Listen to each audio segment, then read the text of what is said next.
अरे बैंगन बेटी, मैं तुम्हें बोला था ना कि अकेली न बाजार जाया करो, नजर लग जाएगी, नजर लग जाएगी। अरे लग गया नजर, अकेली क्यों जाती हो बाजार? अरे पंडित जी, अब मैं क्या करूं?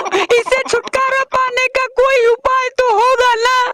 अरे है एक उपाय, मैं जो मंत्र तुम्हें सुना रहा हूँ वो सुनो, और एक नींबुआ, 2-4 गो मिर्ची अपने चोटी में लटका के अब से बाजार जाया करना, ठीक है? तो मंत्र सुनो।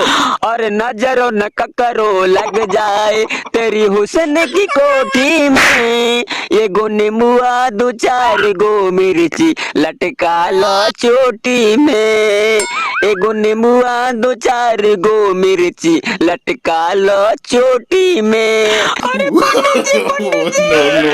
नींबू का बहुत ज्यादा भाव बढ़ गया है, मैं नहीं खरीद पाऊंगा। आपके घर में एक नींबू का पेड़ है, उसे मैं तोड़ लूं? अरे तोड़ लेगी।